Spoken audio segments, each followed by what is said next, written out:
Assalamualaikum warahmatullahi wabarakatuh. Perkenalkan, nama saya Robi Farhadiansyah Sasmita. Saya dari kelas 10 MIPA 4. Kali ini saya akan menceritakan asal muasal Danau Toba.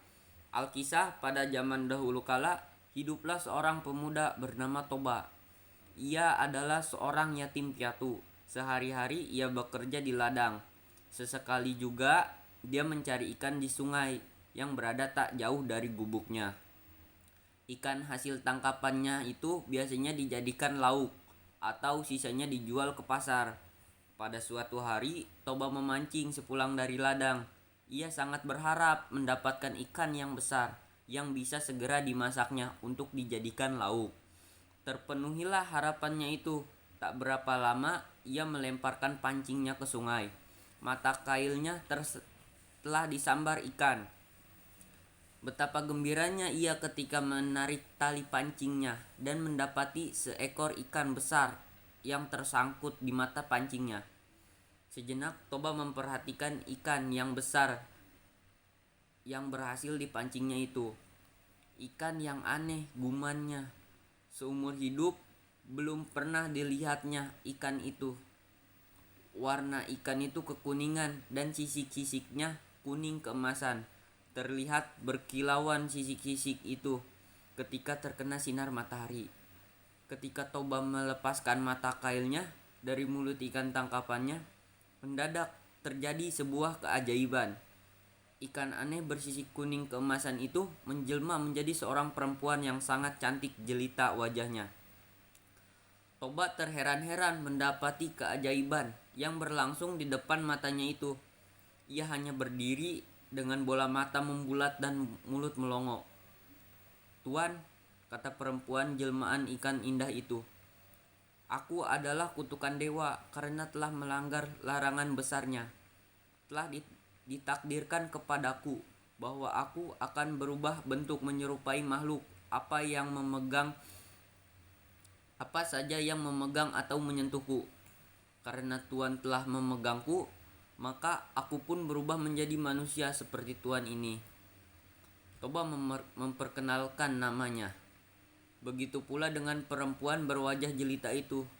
"Namaku Putri, Tuan," ujarnya. Toba lantas menjelaskan pula keinginannya untuk memperisti Putri. Karena dia terpesona kecantikan si perempuan jelmaan ikan itu. "Bersediakah engkau menikah denganku?" tanyanya setelah pembicaraan beberapa saat. "Baiklah, aku bersedia, Tuan, selama Tuan bersedia pula memenuhi status syarat yang kuajukan," jawab Putri. "Syarat apa yang engkau kehendaki? Sebutkan. Niscaya aku akan memenuhinya," ujar Toba. "Permintaanku hanya satu. Hendaklah Tuan menutup rapat-rapat rahasiaku. Jangan sesekali Tuan menyebutkan jika aku berasal dari ikan. Jika Tuan menyatakan kesediaan Tuan untuk menjaga rahasia ini, aku bersedia menjadi istri Tuan," ujar Putri. "Baiklah," kata Toba, "aku akan menutup rapat-rapat rahasiamu ini. Rahasia ini hanya kita ketahui berdua saja." Toba dan Putri pun menikah. Keduanya hidup rukun dan berbahagia meski dalam kesederhanaan. Kebahagiaan mereka serasa kian lengkap dengan kelahiran anak mereka, seorang anak laki-laki bernama Samosir. Samosir tumbuh menjadi anak yang sehat. Tubuhnya kuat, sayang, dia agak nakal serta pemalas. Keinginannya hanya tiduran saja.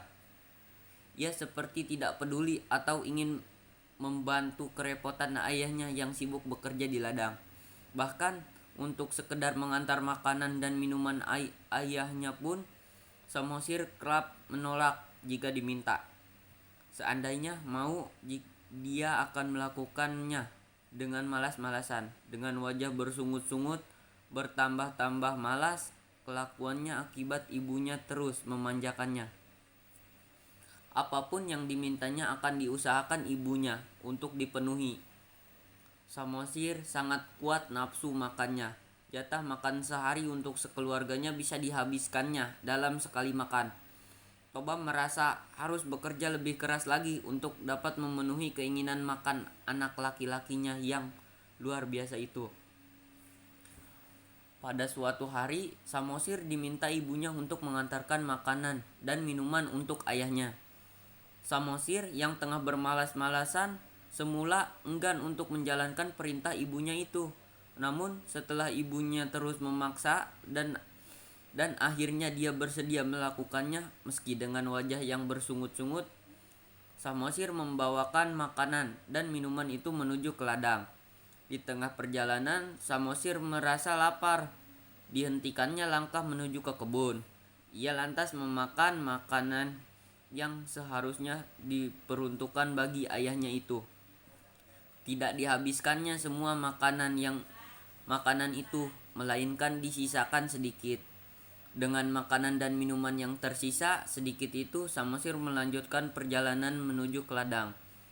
Setibanya di ladang, Samosir memberikan makanan dan minuman itu untuk ayahnya. Toba telah sangat merasa lapar karena bekerja keras sejak pagi, langsung membuka bekalnya untuk memakannya. Terperanjat dia saat melihat makanan untuknya tinggal sedikit. "Mengapa jatah makanan dan minumanku tinggal sedikit?" tanya dengan raut wajah kesal. Wajah polos seolah tidak melakukan kesalahan, Samosir menjawab, "Tadi di jalan aku sangat lapar ayah. Oleh karenanya jatah makanan dan minuman ayah itu telah kumakan sebagian. Tapi tidak semua kuhabiskan bukan? Masih tersedia sedikit makanan dan minuman untuk ayah."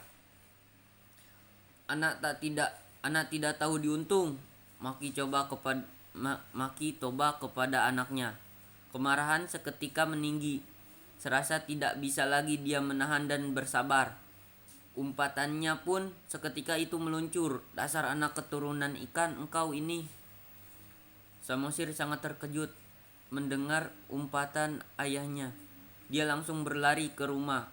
Pada saat bertemu ibunya, Samosir langsung menceritakan umpatan dan cacian ayahnya yang menyebutkan dirinya adalah keturunan ikan. Mendengar pengaduan anaknya, ibu Samosir menjadi sangat sedih. Tidak disangka jika suaminya melanggar sumpah untuk tidak menyebutkan berasal dari ikan. Samosir dan ibunya saling berpegangan. Dalam hitungan sekejap, keduanya menghilang. Keajaiban pun terjadi. Di bekas pijakan kaki Samosir dan ibunya menyembur air yang sangat keras dari dalam tanah. Air laksana disemburkan keluar seolah tiada henti. Semakin lama tidak semakin berukuran semburan itu, melainkan semakin besar adanya. Dalam waktu cepat permukaan tanah itu pun tergenang. Permukaan air terus meninggi dan tak berapa lama kemudian lembah tempat tinggal Toba telah tergenang air.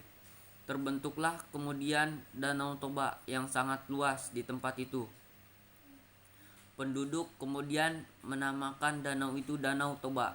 Adapun pulau kecil yang berada di tengah-tengah Danau Toba itu disebut Pulau Samosir untuk mengingatkan kepada anak laki-laki Toba. Sekian dari saya, Robi Farhadiansyah Sasmita dari kelas 10 MIPA 4. Wassalamualaikum warahmatullahi wabarakatuh.